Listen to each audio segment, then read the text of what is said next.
Alright guys, welcome back to the channel. We got another video today. So a couple weeks ago I started having issues with my fuel level sensor on the Tuareg.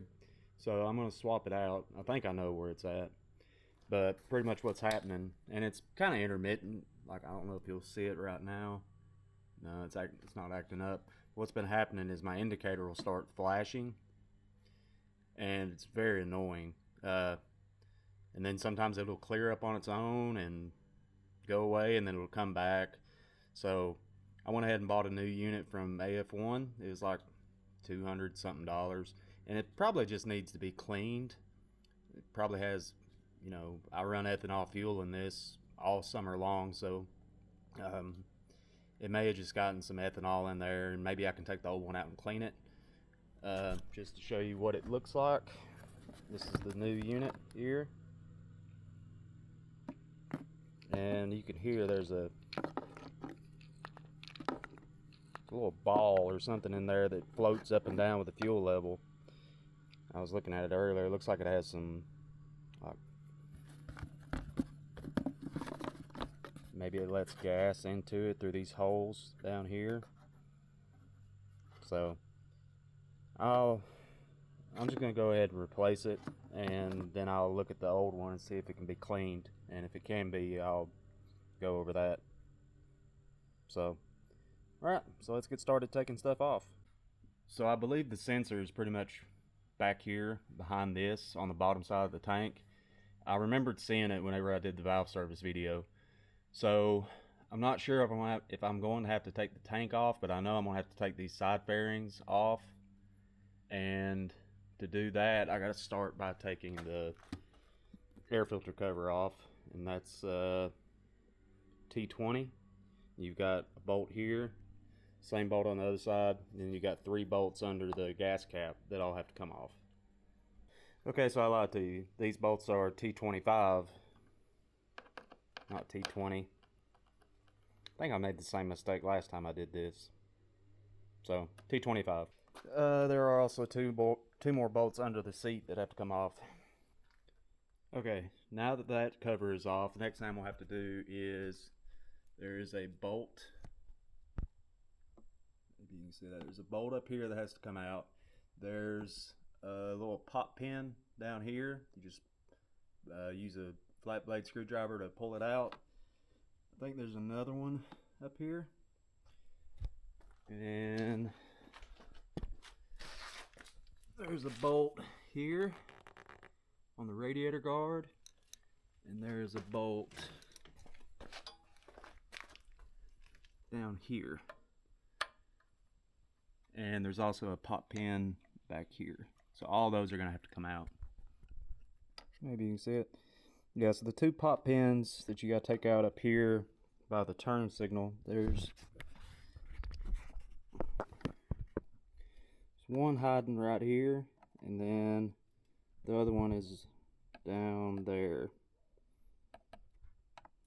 I don't remember if I got a video in the valve service of taking these fairings off, but I believe this one has to come off first, and you can just kind of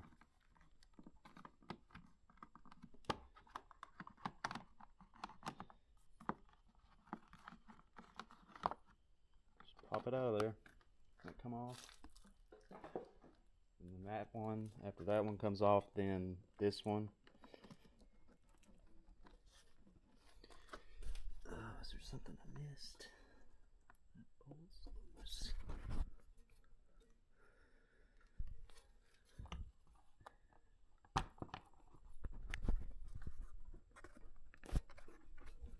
Oh, yep, missed a bolt down here. So that one's gonna come off too. You see it right there? Alright, so as you can see, I had to take my crash protection off to be able to get that fairing out. But there's the unit right there. So looks like this coolant hose is in the way. If I take it off,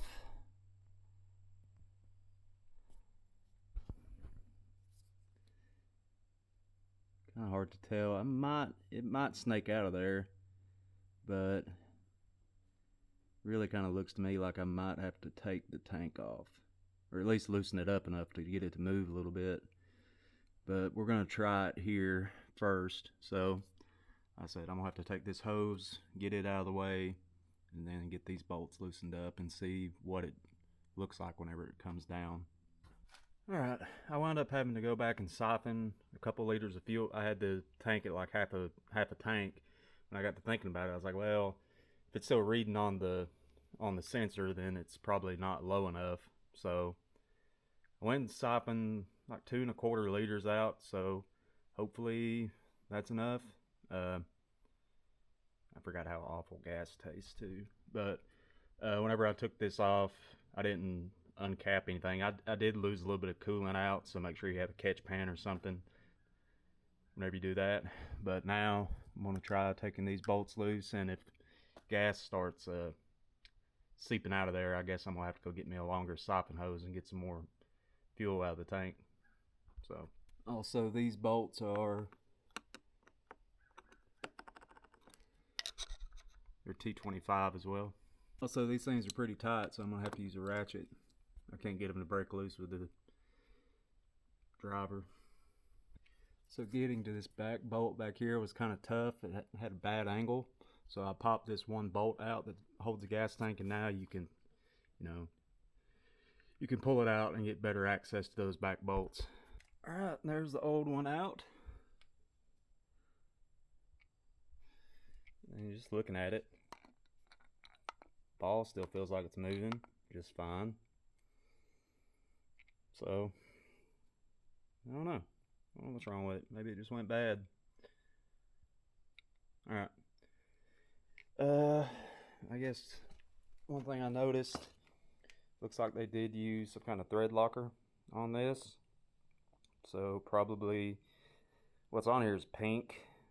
I don't have any pink, so I'll probably just use blue since that's what I got. All right, let's try that again. All right, so I'm putting the new one in now. So one thing I noticed when I was pulling the old one out, when you're going by these little seals that are sticking out here on the top and on the bottom, they're pretty tight coming out of that hole. So, I had to pull down a little bit and kind of wiggle on it, and they finally would slide past the edge of the hole. Another thing I did was I found an M6x1 tap, ran it up and cleaned these thread holes out just to get as much of that old Loctite out of there as I could. And I also got a plastic bristle brush and just cleaned up my bolts as best as I could. So, alright, I'm going to start putting it back together. Oh, another thing, be mindful of what the orientation of it was when you took it out. So on mine, yours should be the same. The plug is, when it's up in there, it comes out the back, or it comes out towards the back of the motorcycle. Okay, so just went and looked up the tightening torque for these 4 bolts for this. According to the manual, they are 2.3 Newton meters or 1.69 pound-feet. And that comes out to 20.28 inch-pounds. And like I said, you're going to want to use some thread locker back on them because they had it on there from the factory. Looked like pink that they used, but I don't have pink, so I'm using just a little dab of blue.